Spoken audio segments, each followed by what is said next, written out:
I am Joseph Peroni. Heidi Mancini. And you are tuned into VegasAllNetRadio.com. This is the From Grief to Relief show, and we are heard live every Thursday between 2 and 3 p.m. All of our shows are archived for later listening. You can also buy the From Grief to Relief book on Amazon.com. Our mission statement for our show is to share life experiences, love and courage, and strength to face life and its challenges. Every guest shares their journey through life, hopefully helping others to realize we all face the same fears and challenges. With love, hope, courage, strength, and support, we can help each other live authentic lives. Paperback writer.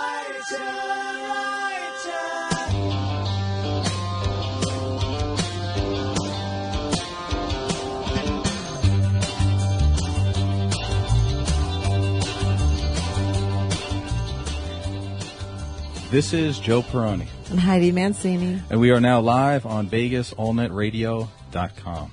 The From Grief to Relief book can be purchased on Amazon.com. So, how are you today? I'm great. How are you doing? Pretty good. I want to get into some of this Buddhism stuff today. Okay. And, of course, we're going to talk about that supposed concert you went to over the weekend. Oh, Bon Jovi? Yeah. He's really good, everybody. Yeah. Anyway, but before... He's really good, everybody. He put on a really good show. Yeah. And he's still good looking. Okay, he's got white teeth. After all these years. But first, let's talk about some real music here. Okay. I want to celebrate the life of Richie Havens. He's a folk singer from my favorite place in the world, New York City. But this week he died of a heart attack. He was 72 years old. Wow. Yeah. So I didn't even know who he was. Well, you're going to find out right now. Okay. See, the reason why you didn't know who he was is your mother. Because I'm from upstate New York. Well, you know what? I was waiting for you to crack on my hometown, Joe. Well, considering he's most known for his performance at Woodstock, which is upstate New York, which is actually... Really? The concert was actually in Bethel. Oh, that was... Well... You know what Bethel is? No, I think that's some hick area. Isn't it? Well, anything that's not New York City. Whatever. I don't even want to hear it. But yeah, my mom took me to go see the Woodstock movie when I was, I don't know, like 12 years old. Wow. So yeah, she was. Wow, she is. But yeah, Richie Havens is best remembered for being the opening act at Woodstock. But see, here's the story. He was supposed to be the fifth person on stage. But what happened was there was so much traffic, they closed down all the throughways to get there. So none of the bands were able to get to the stage. So Richie Havens, being a folk singer, he just had an acoustic guitar. So they asked him if he would mind being flown in by helicopter, and they basically dropped him off at the stage. Oh, kind of thing. So that's how he got to be the first one on instead of the fifth. Now, but here's the problem. So he didn't have that many songs to do. Yeah. And when he was done doing his set, he walked off the stage and they said, no. You got to get back on there. There's no other second act here yet. No one could still get here. Oh, so they put him back on. So about 6 or 7 times they kept sending him back on to do some more music. Right. So he had nothing more to play. So he went out there. He started playing the song called Freedom. He made it up on the spot in front of like 600,000 people. Oh, so, I appreciate stuff like that because, we call it like grace under pressure. Yeah. So his most famous song that he's ever done, he made it up on the spot live in front of 600,000 people. So that to me is From Grief to Relief right there. Yeah. So just so people know what we're talking about, let's turn up the song for a second.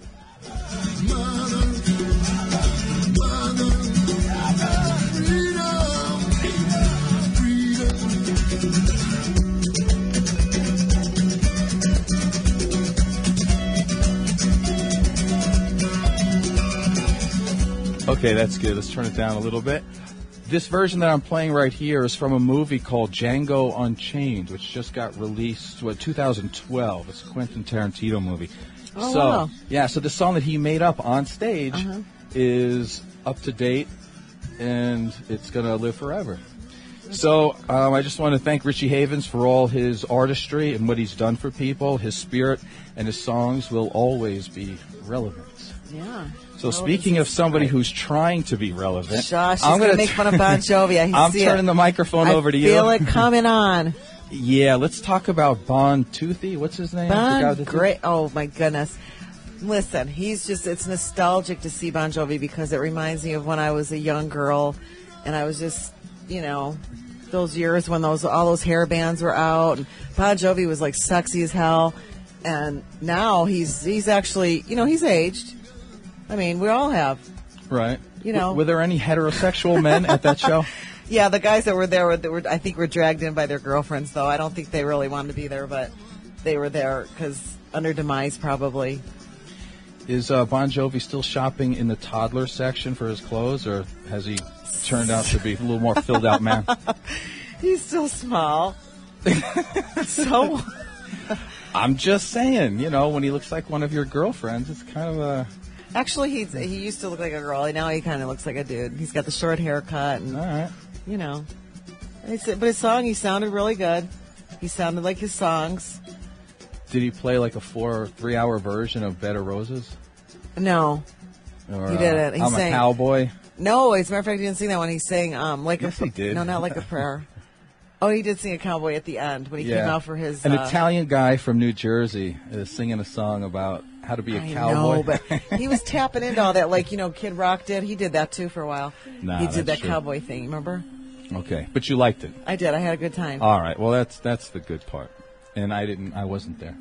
No, what did you do, Joe? What did you do exciting? I hung out at home and I watched a movie.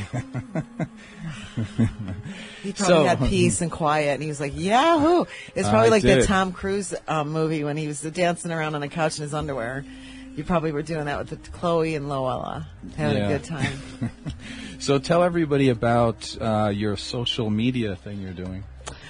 Oh, I'm learning how to do social stuff on the computer, which is actually turning out to be quite fun, but it takes up a lot of time because I'm still learning. So I have Irma that helps me out quite a bit with the computer aspect of it because it's amazing how much software is out there and just how you can just plug into all these different avenues for advertising. So tell everybody at the Grief to Relief page with all you've been working on getting different videos on it. Oh yeah, I've been putting inspirational videos, some random videos on YouTube. This week I posted a Buddhist because our theme this week was about Buddha, so I put a lot of Buddhist sayings on there so people can view that. It's like a 4-minute video. I also put on a inspirational video of people running and going to the finish line and how they don't give up no matter what. Some of the people were disabled. Some of them had dehydration and inspirational speeches. It's inspirational speeches. I put Hillary Clinton on there this morning.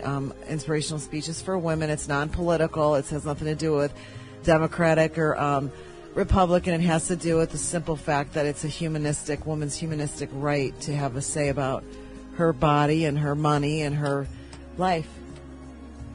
Well, good. I'm glad you're doing that because I don't really know how to do social media.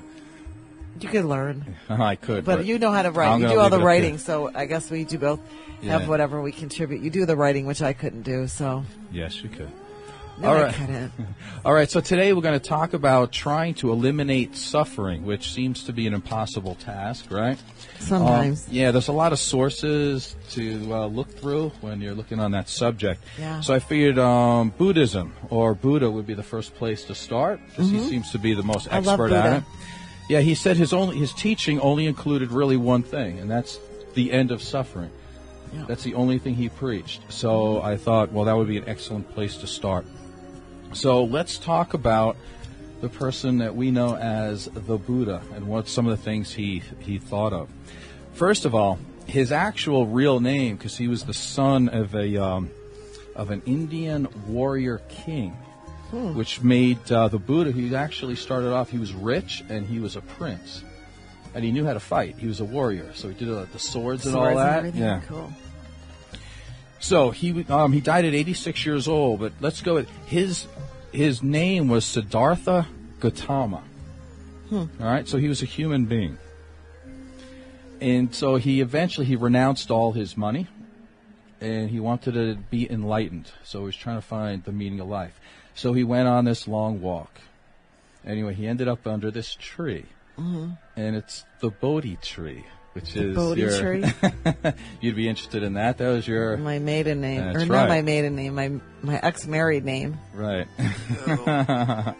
Yeah, I think you would like that. So when he was on this walk, he encountered, right, he came across an old man, a sick man, then he saw someone who was dead, and he saw what was called an ascetic.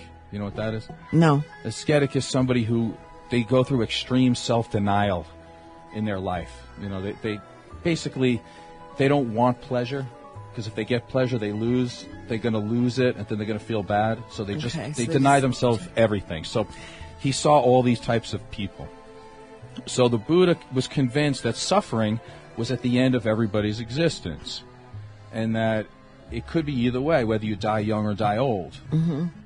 Now, it's possible that, let's say, even if you live a long life, it's a privilege that not all are fortunate to have, right? So we should be fortunate that we get older, but even so, in the end, it's all the same. Mm-hmm. You know, we're going to die, and that's the basic concept there. So let me go over a few misunderstood Buddhist concepts, because in the United States, we kind of don't really know what's going on with Buddhism. The first term that we need to know here is called life is suffering. And that term is not intended to be negative or pessimistic, even though we would think it is, right? And although it's not optimistic or positive either, because he's not that way. What it is, it's pragmatic and it's realistic. It is the way it is. Life is suffering.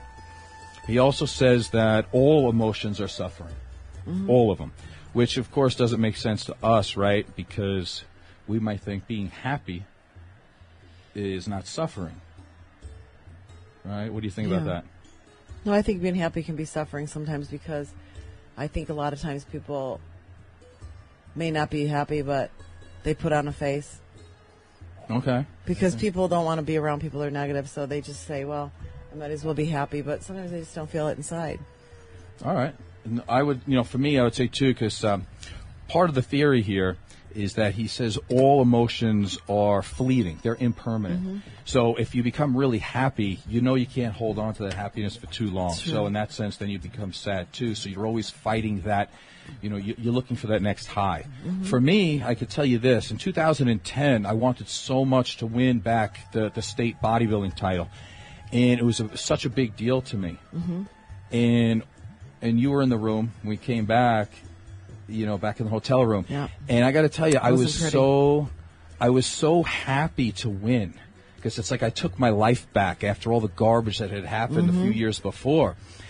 And the problem with it was, though, I was noticing as I was taking a shower and I was washing off that fake tan that you need to get on stage, is that at that happy moment, I may never experience that amount of happiness ever again. And I knew from that minute on, I was getting further and further away from that time when I had all those people cheering for me. Because inside, they kind of were cheering for me, because I had gone through so much stuff before that, even the people who I beat, they were happy for me too. So I know every day from then, I do not experience that exact feeling that I had then. Right. And I'm getting further and further away. And I don't know if I'll even ever get up on a stage again, because, I got school and work and these things. So as much of it was an extreme source of happiness, I look back of, wow, that was then. And now I have to keep searching for that high, in a way. I'll tell you, mine was when I had my daughter. Ooh, that's a big one. When I had my daughter, Ava, that was like a really happy event for me. And I remember feeling so happy, but at the same time, I was like, in my head, wasn't sure I would ever experience that again, for a number of reasons. Right, I mean, giving birth, you would never, I mean, that's, because it took me a long time to get pregnant. It was like, a 4 or 5 year period. So I felt really lucky that I was able to have one baby. And then, of course, the other personal stuff that went along with it. I was like, I think I'm with the wrong person having a baby. So it was kind of like as happy as it was, and I was thrilled to death that I had a little girl, because I wished to have a little girl, and I didn't know what I was pregnant with, because I didn't want to know that either. I wanted to be surprised. So when they said I had a little girl, I was totally stoked. At the same time, I had a little bit of sadness that came with it, because I said this will probably be the last time I'll experience this, and as it turned out, it was. And I've never had the experience to have another baby again. And my guess is, too, is that I don't know what it's like, but that huge enjoyment to have a child, when you take that baby home, I guess all of a sudden now you're facing real responsibility. Oh, yeah. So, well, just to look in their little eyes. I mean, I just remember, when you have a baby, they're kind of homely looking, and they're not that cute. And everybody always says, oh, they're so cute. And I just remember going, God, I don't think she's cute. All I could think about was food. But the day that, a couple hours later when they brought her into the room, and I just remember looking at this little thing and going, oh my God, you're like the cutest dang thing I've ever seen in my life. And I just could not take my eyes off of her. So, it was such a great, happy feeling for me. Because even falling, when you say you love things, right, it's just a totally different thing. Now you're like 17 years. Now she's 17 years old and a pain in my ass, and things are whatever. Things okay. will be okay with no. me. So we are so you would agree that even the happiest moments sometimes there's a little sadness that goes with it. Okay, here's some more things that people don't understand about Buddha. Number 1 or number 3 we're up to here. He was not fat. They always have this really overweight guy. Rub my belly and I'll get rich. Yeah, that's not Buddha. Did you know that? I don't know how to pronounce it. No, seriously. there is an overweight Asian guy, and he's called it's Hotei. It's Hotei, whatever you pronounce it. But that's not Buddha. Buddha talked about the middle way, right in the middle. So he ate only to satisfy his hunger. He never ate to be full. Okay. So he was lean. They even, if you do the reading on it, they even say he had his ribs showing. Wow. And it was for a reason, because he wanted to be a model of in the middle. He didn't want to starve, but he never wanted to be full. Plus, he was a warrior. Yeah. Right? He was not a fat warrior. I mean, he was in shape. So that is like, I think the fat one is the one that's supposed to be the guy that he's the wealth Buddha, that if you rub his belly, you're supposed to have money or something. I'm not sure. That's the one you see everywhere. But it certainly is not the He's not the original. Buddha. Yeah, the Buddha is of a healthy mind and body. And also, the concept of pleasure in Buddhism, it's not denied. It's not denied. It's just that they consider that it's fleeting. Right. So you have to have a correct amount of attachment to pleasure, because it can't remain the same all the time. Right. The other thing about Buddhism is that there's what they call no punishing entity, or no God, or no creator. So the person and every individual, their salvation is their own responsibility, which I think is very interesting. Which is really good, because you're not feared into doing the right thing. You do it because it's the right thing. Because I went to a religious school, even a religious college. Actually, it was evangelical. And they beat you over the head all the time about how much God loves you, but if you don't do the right thing, you have eternal damnation. So I don't want to make it a religious thing here, but there's a big difference between the two in terms of that. Buddhism, it's up to you, and if you don't actually reach nirvana, it's your fault. And what happens is you get to do it again in another life, and like we said, life equals suffering. So in other words, if you don't do the right thing, you make yourself suffer. So you have only yourself to blame. What do they say? You could bring on your own grief. Right. That's saying, I don't know. Bring it on yourself. Now, the Buddha enjoys lists, right? There's numbers on everything. Oh, God, I would like him a lot, because I like lists, too. Yeah, so you can go shopping. I have a list for everything. Yeah. So it makes it really easy for people like me to figure this stuff out. So the essence of Buddha's teaching is what is called the Four Noble Truths. And this is the blueprint to deal with the inevitable physical and mental suffering, right? That must be endured by human beings. Yeah. Right? I mean, we can't get around it. And listen, I looked for a loophole, but I have not found any human being to have lived forever, and that really bothers me. So I look for a loophole. There's not one. No. There isn't. So we got to deal with the facts as they are. So here are the facts as they are, known as the Noble Truths. Buddha says this. The first noble truth is what he calls the diagnosis. The diagnosis is for a mortal being. Number one, we talked about this a little bit. Life is suffering, But the translation of that from his language to ours, it doesn't mean just suffering. It also means life is stress, life is anxiety, and life is dissatisfaction, all these things. So we can definitely buy into that. So he said life is filled with the physical suffering, right, emotional suffering, and what he calls the existential dissatisfaction, which means that we're always looking for meaning and purpose in our life, and also we're always looking for a way to be immortal. We always have this thought that maybe we could live forever, or even if we can't, we try to build monuments to ourselves. Right. We take pictures of ourselves, right? We do all these things, and we hope in some way that we can live forever in somebody else's mind, you know, and he kind of says that's a delusion too.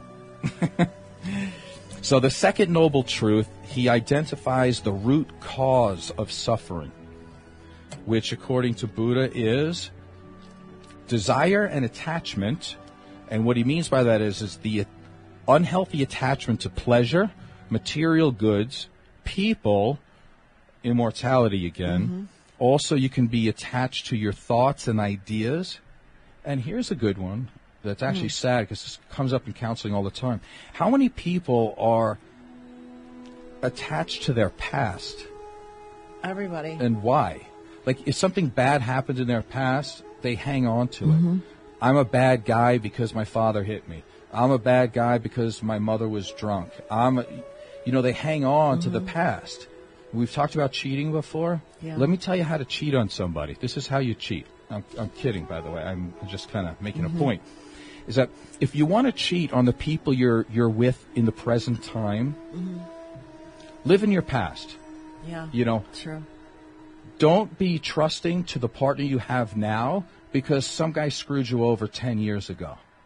That's how you're cheating on the person you're with now. So that's how, again, if you want to cheat on somebody in the present time, be stuck to your past. How many people are stuck to their past? I know. Most everybody. So they're all kind of cheating themselves, and they're cheating life, and they're cheating society. So that's something that you don't want to be attached to. Here's some other things that people get attached to.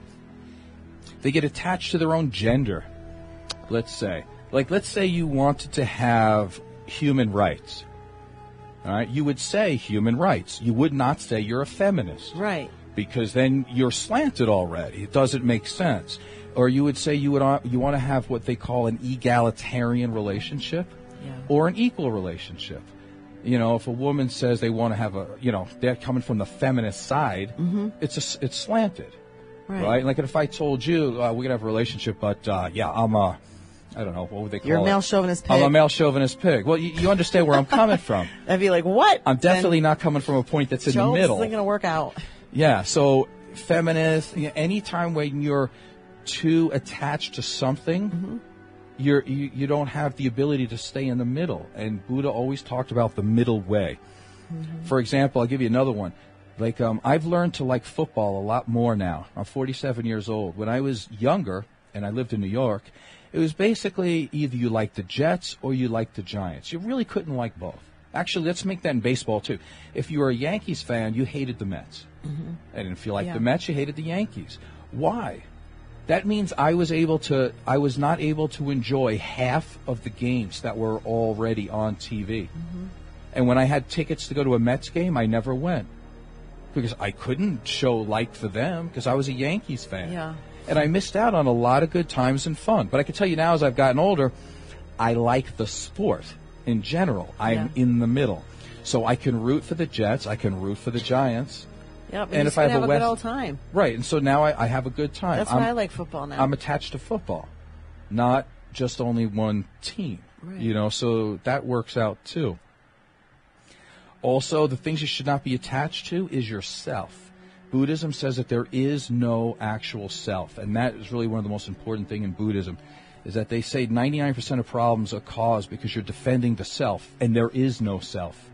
There is no I, there's no me, and there's no mine. Right? And when you feel that way, there's no rejection. Because they're not rejecting you because there is no self to reject.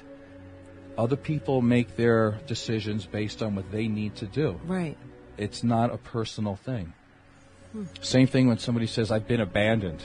You haven't been abandoned. Somebody else made a decision. Somebody else left you. They didn't leave you. They left to go where they needed to go for themselves. It's never personal. Right. The world is, you've heard the term, it's a cruel world. Mm-hmm. It's not a cruel world. It's just the world doesn't care either way. True. It's not positive or negative. The sun rises, the sun sets. The tide goes in, the tide goes out. Depending on where you are, we're going to complain about it. Right. But we're too small to even have any effect on that. So Buddha says there is no self. So the most important thing here to take home is don't be attached to transient things or impermanent things, and everything is impermanent. Also, don't base your happiness on the outcome of things that are out of your control, right? That makes sense. Yeah. The other reason why people go through a lot of suffering is because of ignorance and delusions. They don't see the world as it really is. And like we said, the world's not cruel. It's just indifferent. So you need to have some insight and awareness about these things. Yeah. And as soon as you do that, you can say goodbye to greed, jealousy, envy, hate, and anger, because these things kind of wash away, because it's not personal. That's why your own salvation is up to you. When you care about yourself and do the right things for yourself, you don't worry about all these other outside sources coming in. So here's 3 realities that Buddha says. Number 1, because you're mortal, you will suffer. Everything is impermanent. And like we said before, there is no self to defend. If there is no self, no one can attack your self-esteem. There you go. That makes sense, right? So let's talk about the 3rd noble truth. This is the prognosis now. Mm-hmm. This is what he says about human beings and suffering. The cessation of suffering is attainable. That can happen. But how? That's the problem. So he talks about when you can extinguish yourself and not see the world as only about you, at that very exact moment, that's when you reach nirvana. So nirvana, what is nirvana? I think nirvana is just it's like a heavenly place. It's just a very euphoric place. It's actually a grunge band from the 90s. Oh, God, Joe. Kurt Cobain was in it. Kurt Cobain's? Yeah. Kurt Cobain. I've heard of him. Yeah, but anyway. Yeah, he's trying to be funny. He was funny. That was funny. Well, it's true. But it is true. No, but actually, nirvana is not a place. It's not like when we talk about being Christian that there's a heaven. It's not a place. No. It's what happens when you reach that point of extinguishing or making the self disappear. Right. So you go back to what you were before. Here's an example. There's no ego, is that what you're saying? There's no ego. Like, here's an example of something. You're just basically a drop of water in an ocean. Yeah. So what does that mean? If you pull that drop of water out, how important is that drop of water? And where do you come from? Are you separate from the ocean? Buddha would say no. Because what would happen is, let's say you drop that water, I don't know, on the ground, right? What would happen is the sun would hit it. And dry out. It would evaporate, but where does it go? Did it disappear? It goes into the dirt. Well, it could, but when it evaporates, too, it goes up into the air, clouds. And it becomes a cloud. When there's enough moisture in the clouds, it rains and goes back to the ocean. Right. So that's all. It's just this big cyclical. It's this big cycle. So the raindrop by itself is nothing special on its own. There is no self. You're just like one little ripple of water in the ocean. It goes up, goes down, goes up, goes down. The ripple comes up somewhere else. So we're not that important. We're just a very, very small part of the universe. Speck of nothing in the whole universe. That's kind of the way it is. So everybody in their big egos, and they're so important. So at that moment, right, when you learn to have no attachment, right, or that's hard to do. Though, well, when you have a healthy attachment, I love my doggies. Well, we'll talk about that. We need to have a healthy attachment. Okay. And when you decide that you're allowed to act in such a fashion that it's not about you and yourself, and you don't have a self anymore, and you get rid of all the delusions. In other words, everything dies. Once you understand that, the birth and death cycle ends, and that's called nirvana. But see, here's the big question: how do you do that? Right? That's like, how do you get to that point? Because we don't really live in that thought. We always think we have an ego. Right. So how do you do that? And how do you attach yourself, but not too much? I don't know. We don't know how to do that. But see, Buddha does. the fourth noble truth. Oh, by the way, when you speak about, I've heard shows when they do Buddhism, and they usually talk like they're funeral directors. I can't do that. Oh, they go. But you want to try? And now we're going to take a deep breath. You do the deep breath. They always do that on the shows. It's the thing. With the music in the background. Yeah, with the Om. Yeah. Yeah. Oh, turn the music up for a second. Okay, good. Breathe you now. Want me to breathe? Yeah, breathe now. You can't hear me. Try. If I start breathing heavy. Try. No, like a real voice. You gotta do it again. Okay, let's go. Let's turn the music. That wasn't that relaxing, by the way. Okay, so. Well, they hum. They go. Listen, I can't do a whole show like that. Yeah. And then there's a silence, and then you have the little bells, the little chimes. Things. Listen, I can't do a whole show like that. I'd fall asleep. I think everybody out there listening would fall asleep too, so I'm not going to do that. So the fourth noble truth is actually what Buddha would call the prescription, which is the path that leads to nirvana. It's known as the, what do you call it, eight. See, I told you he likes lists. So it's the eighth noble path. Noble eightfold path. Why can't I read that? Anyway, what the Noble Eightfold Path is a guideline to ethical and mental development with the purpose of freeing the individual from attachments, like we talked about, and freeing us from delusions. Now, each step, there's 8 of them. Oh, boy. It's interrelated. So it's not like you're going up a flight of stairs, right? You go from 1 to 2 to 3 to 4. They're all interrelated. Now, this is what I like here. It's an action program, not a belief and not dogma. What's dogma? It's just a very specific set of rules that somebody says you have to do. In other words, else. Or you're else. You're going to burn in hell. Right. Forever. You know, like unconditional love, but even though you're going to die, the unconditional love is if you don't do what I say you're going to do, you get to live in hell for the rest of your life. That's a big condition, but we won't talk about that right now. But I just want to read this one part because I don't like to read stuff because it makes it sound like I don't know what I'm talking about. But I just want to make sure we get this part exactly right. It says, the Buddha generally presented himself as more of a physician than a metaphysician. He says, if an arrow is sticking out of your side, remember, he was a warrior, right? If an arrow is sticking out of your side, he famously said, don't argue about where it came from and who made it. Just pull it out. You make your way to happiness not by fretting about it, complaining about it, or trafficking new age affirmations, but by simply finding the cause of your suffering and then attending to it just as any doctor might do. I love that. Because somewhere down the line, we've lost that. You know, I see these counseling sessions or these group sessions where everybody sits there and whines and cries about their past, and they play a game of who has a worse life than me. Right. And why can't I get myself out of the hole? Because people want you in the hole. Yeah, and now Buddha is one of the most caring beings that ever walked the face of the planet. He will tell you right off, actions first, handle that. And so that's why this eightfold path here is about action, not just about a belief. It's not enough to say you kind of believe it and do all the wrong things, and then 2 minutes before you die, you go, oh, by the way, I believe in so-and-so, and clear me. Right, and you've and acted then, like and then I go to heaven. You don't do that. You have to live it, which I just love. Deeds, not words. Right. It's great counseling medicine, and it's exactly what he says. He's like a physician. Handle the problem. If you want to talk about the problem later and how you felt about it, that's great. But first, be a productive member of society. Right. He talks about 2 types of people that will always suffer. He says those who think all the time without ever acting. Yeah. Right, which is what we're talking about here. Or those who act without ever thinking. The ones that think about acting and never do, and the ones that act without thinking. Right, they just... Because there's consequence to that.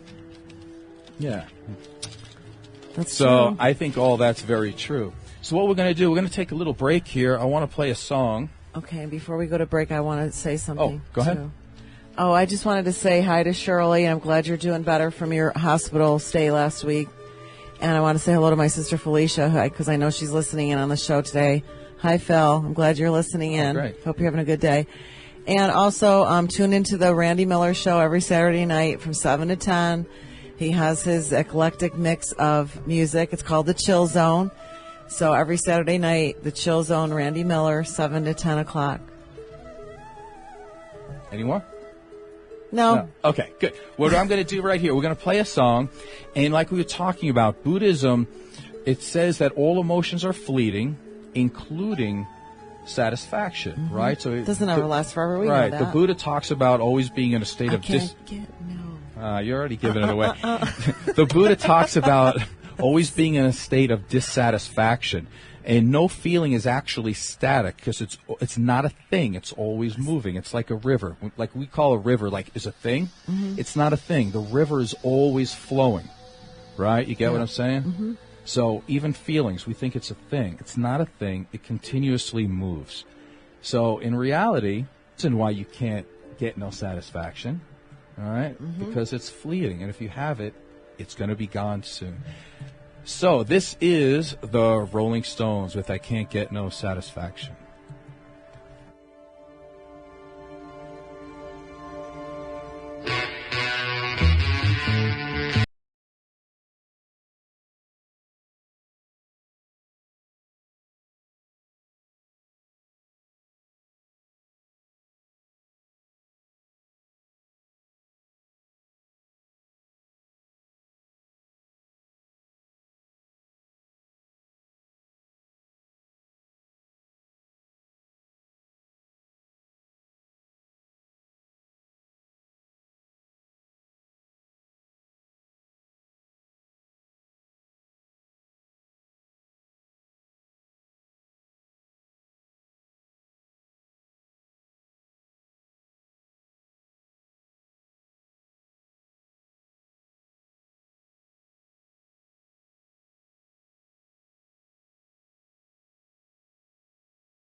And Heidi Mancini. And you are back listening to the From Grief to Relief show. That was the Rolling Stones. That was a really good song. I love that song. Yeah, it's good, isn't it? It is. Yeah. It's probably one of the songs I like from them. I'm not a real big Rolling Stones fan. I only like 3 of their songs. But I have to correct myself, Joe, because earlier I made a mistake when I announced Randy's show. The host is Randy M., The Chill Zone, every Saturday night from 7 to 10. So once again, it's Randy M., The Chill Zone, 7 to 9, every Saturday evening. All right. Well, good. Now our listeners know that. Yes. All right. So we're going to get back into the Noble Eightfold Path, which is the path to Nirvana. Okay. According to Siddhartha Gautama. Siddhartha Gautama. I like that name. Which is Buddha. You know, I have a client, and he's from India. And the first time I met him, he told me his name is Gautama. And I couldn't even pronounce it at first. He goes, you know what, just call me Tom. Just call me Tom. Just call me Tom. So I didn't know what that meant at first. So when I looked it up, I had to ask him. I said, hey, is your name the Enlightened One? Mm-hmm. Is that what it means? He said, yeah, but some people call me the Awakened One, either way. So it's like when Hispanics, a lot of times, they use the name Jesus, which is, Jesus. They pronounce it Jesus. Mm-hmm. It's the same. I didn't know that. In India, they call people... It's basically Buddha. Yeah. That's his original name, Gautama. Mm-hmm. So I thought that was interesting. Yeah. So let's talk about this path. There's 8 parts to it. And what we're going to do here, instead of the first part is called right speech. And all of them actually have the word right involved. You know, we've got right speech, right action, right livelihood, etc. Okay. But here's the thing, that in the translation, it can also mean the word wise instead of right. It's not an exact translation. So what he means by that is make your best, do the best you can with what you have. Mm-hmm. In other words, for example, obviously you're not allowed to steal. Stealing is bad. That's bad in every religion, every philosophy. But if somebody has all the goods, let's say, right, and they're persecuting somebody, and your children are starving, you're going to get the food. Yeah. In order for survival, you need to steal. And in that sense, it may not even be called stealing. It's just survival skills. Mm-hmm. So that's why he says it's not right always. It's being wise. Right. So I just want to make sure that we understand that. Now, the first 3 of the path deals with morality. The first one being right speech, which would include things such as no lying, no slander, no cursing, no abusive language, and do not raise your voice unnecessarily. Oh. Which I've been watching a little bit. Good Lord. Yeah, I've been watching TV lately. There's no court TV. That would be, they're not using right speech. You ever notice they keep yelling all the time on that show? It's terrible. Yeah. No gossip, which would mean Entertainment Tonight. So all these shows are, they're not good, right? They're not good. Yeah, so no gossip. You need to speak friendly, warm, and gently with people. Mm-hmm. And they say speaking unwisely can and will lead to suffering.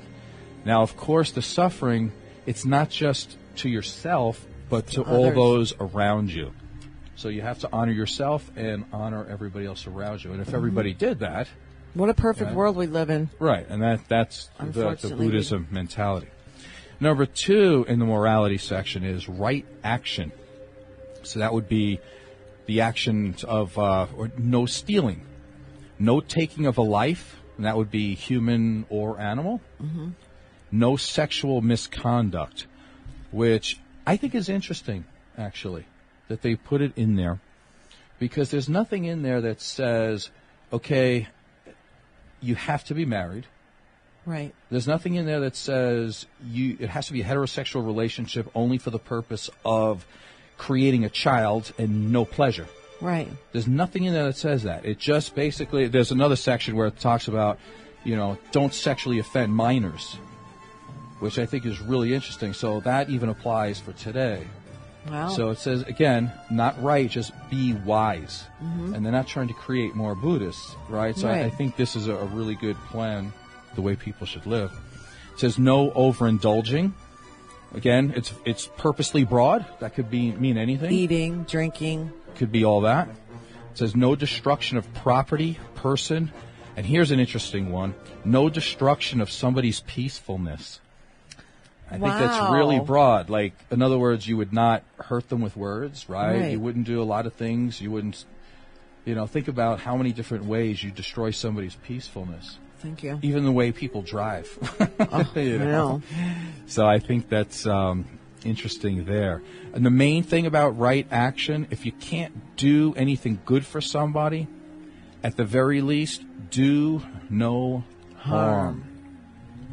Number 3 in the morality section is called right livelihood or wise livelihood.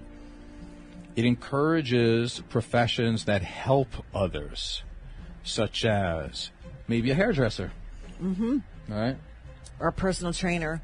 I saw something on the Facebook the other day and it said, not to get off the subject, but something about the closest I get you to look like that picture is to cut the picture out and stick it to your forehead. What? It was because we get clients that come in and say, "I want to look like the picture." Oh, right. So it was the funniest thing because the girl on the picture said she ripped the picture out of the book and she had it stuck to the lady's forehead and basically said, "That's the best I can do is to take the picture out of the book and stick it to your forehead." Like more like you're never gonna look like the girl in the picture because we get that all the time. Well, I'm sure, but how do you help somebody that has unrealistic expectations? I know, that's exactly right. You just kind of wing it. You go, okay, whatever. I'm going to do the best I can do. Mm-hmm. And you roll your eyes and you go, where's my magic wand? Yeah, but how do you wing it, though? Because I'm sure they're happy when they leave. Like, how do you just say, okay, I'll do the best I can do, but, with your hair, blah, blah, you kind of tell them you're going to do it, but you also tell them in a way that you kind of say it in a way where if it doesn't happen, don't blame me, because then I say, that model has been, her picture's been touched up. She has a hairdresser there fixing every little strand of her hair. They have cameras, they have lighting, they have all these things to enhance everything. So on a normal day, not all of us are going to look like that. So I'll do the best I can do. Right. And they leave happy. Yeah. Because you're honest. You got to be a little honest without hurting them. And how about doing the show? Would you say that qualifies as helping others? Personal training. All right. You do personal training. I'm sure you hear it too. Oh, I want to look like, I can only imagine what people say. So I'm a Buddhist and I didn't even know it. You're a Buddha and you didn't even know it, Joe. So the next one would be to live an honorable life. Mm-hmm. And again, purposely broad. And here's one that people in the United States are going to have a problem with, but the Buddha says, avoid selling drugs. Obviously. Now that's broad too, by the way. Because that could be prescription drugs for certain things, like, Right. All right, people get addicted to those too. Avoid selling drugs, alcohol. Obviously it's a big business, and but really, what does alcohol do? It's all about money. Yeah, it says avoid selling. Well, this is weird because it says guns. I don't think they had guns back then, but it would probably be anything that kills people, because the Buddha was against war and hurting people. Avoid selling poisons. Wow. Which I'm sure that happens with plants and stuff. Mm-hmm. Things like that. And it says no war is a just war. Again, be wise. If you're a policeman and you have a gun, just be wise. Be wise. Don't go shooting people for no reason. But then again, we need them, for other things too. So it would be wise. And that's really it there. Number 4. Number 4 through 6 deal with meditation, which is something that we tried to do before the show. It didn't work out very well, though. That kind of worked. Did it? Yeah. Yeah. Makes me calm down. Because I'm always crazy as hell. But number 4 on the list is right effort, which, again, Buddha talks about being in the middle way. So, in other words, not being lazy and not overdoing it. And we could name 1,000 different examples for that. I know from the bodybuilding world, I can tell you, a lot of bodybuilders, they way overdo it. Yep. Which it's not that working out a lot is bad. It's just that if you're doing it at the expense of a lot of other things, such as your family, then it becomes bad. Mm-hmm. Right? So, True. Again, middle way. You can do a couple of different things. You can wear different hats, so to speak, and do them all pretty well. You don't have to be so slanted to one side. It says maintain attention on the present moment, which is a really big thing, because people tend to look forward too much. I know there's a certain amount that you need to do that. But when you look forward too much, typically it's more, he's talking about more about people who are worrying and are in anxiety all the time. And when you look backwards, people tend to look at regret. So he talks about right now, the person right in front of you. Right. Have that conversation and enjoy that person. Like even also right now with our job. Right now we're doing a radio show. I'm trying to be as concise and in the moment and do the best I can. I'm not thinking about, or I'm trying not to think about the client that I have to meet later. Right. Or a bill that I have to pay. I'm trying to stay right here where I am. Buddha also says there's no such thing as a free lunch in the universe. A free lunch? Right. Nothing free, so you got to work hard for everything you get. Right mindfulness is mental ability. It means that you need to see things exactly as they are. You need to contemplate the body and the mind and your state of mind. How many times you'll ask somebody, so what's going on with you? And they go, I don't know. How do you not know? Right. How do you feel? People don't think. Number 6, right concentration. He talks about meditation, and also he talks about having your mental facilities unified and directed, being able to do that right at one particular task. Now, I know in our society we brag about how we can multitask, but you can do that, but should you? No. Are you at your best when you do that? Probably not. So he says, don't try to prove that you can do it. Do one thing well at a time, which I think is great advice. It is good advice. Also, right concentration also helps support right mindfulness. It teaches you exactly what's important in life and to focus on that. Don't focus on all your friends and what they say, what the guy down the street says, and what your boss says. What really matters is you and your family. Right. The next one, 7 and 8, deal with wisdom and insight. Right view is the total understanding of the Four Noble Truths, and be aware of the preciousness of life and be aware of the prevalence of suffering, so always have empathy for others. Number 8 is right resolve. Approach life in a spirit of compassion and kindness. Live a lifestyle of service and move away from the I, me, and mine. Yeah. And understand that you are just a very small part of the universe. What we're going to do right now, I want to play something that's going to put all the words that we said all into a tight 2-minute synopsis. And I really like this because it says everything really quick, and it sounds like Stephen Hawking is on our show. So let's play that right now. It's called Buddhism as Medicine, the Four Noble Truths.